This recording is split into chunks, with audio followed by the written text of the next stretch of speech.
Hi, I'm golf instructor Steve Bishop, and recently I've been asked to describe a pull shot, basically. Not a pull hook, but just a pull. What is it?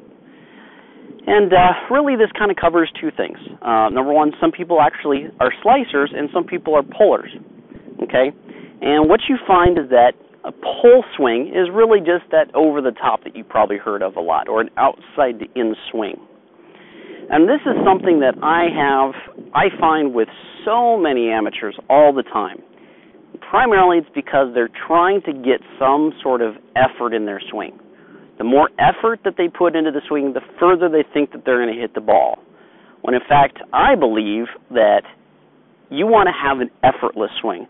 The least amount of effort you can put into it, the better it is.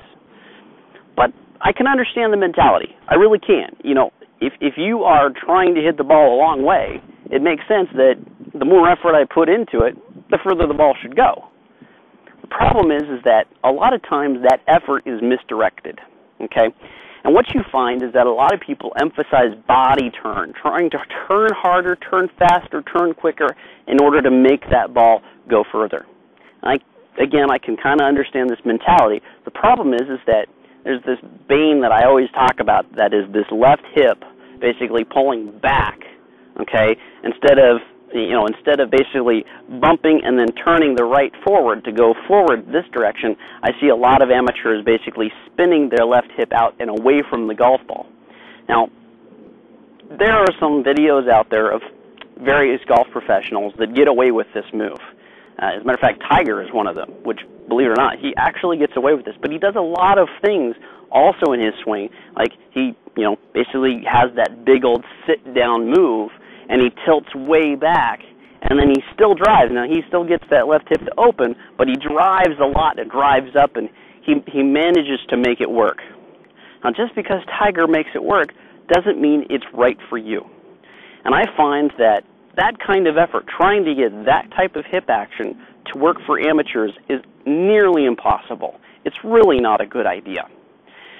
What I would instead emphasize is that if you are struggling with this over-the-top swing, where you are basically finishing, where you're swinging way out and then back into the inside, is pay attention to your finish. Because your finish is going to tell you a lot about the way that you swung the club, the path that the club took. Let me just give you a quick example here. And I'm sure you've probably seen other videos where I've discussed this. But if I am coming from way outside to in, you're going to find two things. Number one, I'm going to be rolled out and on my heel of my front foot, right? My left foot is going to be rolled out. I don't know if you can see that from the camera angle, but I'm going to have a foot that looks like this, where I'm starting to show the spikes underneath my foot, and I'm going to have my weight way back on my heel. The second thing that you're going to find is that if I do this, you'll see that my hands have come around, and they're not really over my shoulder. They're kind of more around to the side, and the club is more horizontal to the ground, okay? Whereas people who release the club properly and are coming from the inside to out will have exactly the opposite. Pay attention to this. If I swing from inside to out, notice that the club is going to come back to a position where it's almost pointing back down to where the ball is. You see that? That's very important, because that means that we're staying on plane. If we're going to want to stay on plane from here to here to the ball, it makes sense that we would still want to be on plane past the ball and all the way to our finish, right? I mean, to make sense to me. So if we look at our finish, we can tell, hey, was that swing on plane? Well, if I finish like that, with the club parallel like that, the club is never supposed to be on plane from here. Right? How is this on plane, right? We need it to be on this plane, not this plane, right? So I would pay attention to the finish. Number one, are you rolling out, right? Are you rolling out so that your heel is basically the only part of your foot that's on the ground, and just kind of the outside, so you're showing those spikes. If you're seeing that, there's a problem. And second of all, where is the club positioned? Is it horizontal? Or is it more, if I'm coming from inside out, you're going to find that it should be back down to about where the golf ball is.